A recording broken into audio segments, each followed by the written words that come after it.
دوستوں، انسانی تاریخ میں ہمیشہ ایسی خفیہ تنظیمیں رہی ہیں جنہیں اپنے راز صرف منتخب افراد تک محدود رکھے۔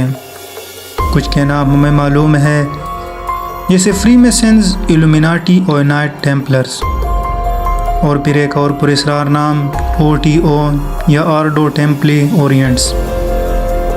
یہ تنظیم آج بھی پراسرار اندھیروں میں لپٹی ہوئی ہے، لیکن سوال یہ ہے، یہ اصل میں ہے کہاں، اور اس کے راز کہاں کہاں تک جاتے ہیں؟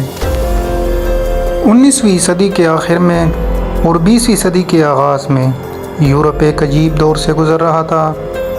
سائنس اور ٹیکنالوجی تیزی سے ترقی کر رہی تھی، لیکن ساتھ ہی خفیہ علوم اور روحانی تحریکیں بھی عروج پر تھیں۔ انہی حالات میں OTO کی بنیاد جرمنی اور آسٹریلیا میں رکھی گئی۔ اس کا نام رکھا گیا آرڈو ٹیمپلی اورینٹس، یعنی مشرق کے ٹیمپلر آرڈر کا حکم۔ شروع میں یہ تنظیم فری میسن سے متاثر تھی۔ ان کی ابتدائی رہنما کارل کلیئر اور تھیوڈر رائٹس تھے۔ وہ ایک ایسا آرڈر بنانا چاہتے تھے جو نہ صرف فری میسنز کی روایات کو آگے بڑھائے، بلکہ مشرقی روحانیت اور جادوئی علوم کو بھی شامل کریں۔ یوں OTO ایک ایسا امتزاج بن گیا جس میں یورپی خفیہ برادریوں کے اصول بھی تھے، اور مشرقی مذاہب جیسے ہندو مت اور بدھ مت سے بھی اثرات لے لیے گئے تھے۔ لیکن OTO کی اصل پہچان بنی جب اس میں داخل ہوا ایلیسٹر کراؤلی۔ کراؤلی ایک انقلابی، متنازع اور پراسرار شخصیت تھی۔ اسی دنیا کا سب سے بڑا جادوگر کہا گیا، جبکہ کچھ نے اسے شیطان کا پجاری بھی قرار دے دیا۔ کراؤلی نے OTO کو اپنے فلسفے یعنی تلیما کے ساتھ جوڑ دیا۔ تلیما کا بنیادی نعرہ تھا، جو تمہاری اصل خواہش ہے وہی تمہارا قانون ہے۔ اس فلسفے کے مطابق انسان کو سب سے پہلے اپنی اصل مرضی تلاش کرنی چاہیے اور پھر زندگی کو اس کے مطابق گزارنا چاہیے۔ کراؤلی کے دور میں OTO نے اپنے رسومات میں جادوئی عملیات، صوفیانہ انداز اور یہاں تک کہ جنسی رسومات کو بھی شامل کر دیا۔ اس نے OTO کو ایک خفیہ بھائی چارے سے نکال کر ایک پراسرار جادوئی تحریک میں بدل دیا۔ OTO کے ماننے والے یہ سمجھتے ہیں کہ کائنات ایک راز ہے، اور انسان اس راز کو صرف ظاہری آنکھوں سے نہیں دیکھ سکتے۔ ان کے مطابق مخصوص رسومات، منتر اور باطنی علوم کے ذریعے انسان پوشیدہ طاقتوں سے رابطہ کر سکتا ہے۔ یہ تنظیم اس بات پر زور دیتی ہے کہ ہر انسان کا ایک اصل مقصد ہے، جسے تلاش کرنا ہی زندگی کی اصل کامیابی ہے۔ اسی وجہ سے وہ اپنی رسومات میں مراقبہ، روحانی جادوگر اور پراسرار علامات کا استعمال کرتے تھے۔ جنسی جادو OTO کے لیے سب سے زیادہ متنازع عقیدہ تھا۔ ان کے مطابق یہ سب سے طاقتور ذریعہ ہے جس کے ذریعے انسان اپنی روحانی طاقت کھول سکتا ہے۔ یہی وجہ ہے کہ بہت سے ناقدین نے OTO کو خطرناک اور شیطان قرار دے دیا۔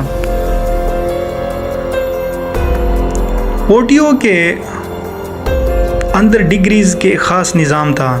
ہر رکن کو مختلف مراحل سے گزارا جاتا، اور ہر مرحلے میں اسے نئے راز اور خفیہ تعلیمات دی جاتی۔ ان کے اجلاس میں خفیہ مقامات ہوتے، کمرے میں اندھیرا، موم بتیاں اور پراسرار نشانات اور مخصوص الفاظ کے ذریعے رسومات ادا کی جاتی۔ کچھ رسومات میں مراقبہ، دعا اور جادوئی منتر پڑھے جاتے ہیں، جبکہ کچھ میں پراسرار علامات اور پراسرار حرکات شامل ہوتے ہیں۔ یہ سب کچھ اس مقصد کے لیے کیا جاتا کہ رکن کو عام دنیا سے ہٹا کر ایک ایسی روحانی سفر پر ڈالا جائے جو اسے اصل حقیقت تک لے جائے۔ OTO کو ہمیشہ تنازعات کا سامنا رہا۔ کئی لوگ سمجھتے ہیں کہ یہ تنظیم شیطان پرستی سے جڑی ہے۔ ایلیسٹر کراؤلی کی وجہ سے اس پر لگنے والے الزامات مزید بڑھ گئے۔ کراؤلی کو میڈیا نے اکثر شیطان کا نبی کہا۔ کچھ حلقے یہ بھی مانتے ہیں کہ OTO کے کئی اراکین بڑے سیاسی اور سماجی حلقوں تک رسائی کی رکھتے تھے۔ اور اپنی خفیہ رسومات کے ذریعے دنیا پر اثر انداز ہونے کی کوشش کرتے۔ اسی وجہ سے یہ تنظیم آج بھی سازشی نظریات کا حصہ ہے۔ آج کسی صدی میں بھی اوٹیو زندہ ہے۔ دنیا کے کئی ممالک میں ان کے چھوٹے چھوٹے گروہ موجود ہیں۔ وہ اب بھی تیلیما کے فلسفے پر عمل کرتے ہیں اور اپنے خفیہ رسومات کو جاری رکھے ہوئے ہیں۔ لیکن سوال یہ ہے، کیا یہ واقعی ایک روحانی تحریک تھی یا پھر یہ شیطانی جادو سے جڑا ہوا ایک خفیہ گروہ تھا؟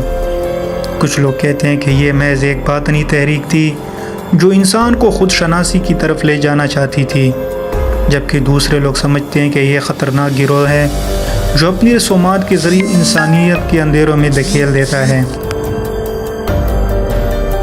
آرڈو ٹیمپلی اورینٹس ایک ایسا راز جس کے بارے میں جتنا بھی جانا جائے اتنے ہی نئے سوالات جنم لیتے ہیں۔ کیا یہ روشنی کا راستہ ہے یا اندھیرے کی گلی؟ کیا یہ انسان کو طاقت دیتا ہے یا روح کو غلام بناتا ہے؟ اصل سچ آج بھی دنیا کے سامنے نہیں آ سکا۔ یہ تھی کہانی آرڈو ٹیمپلی اورینٹس کی۔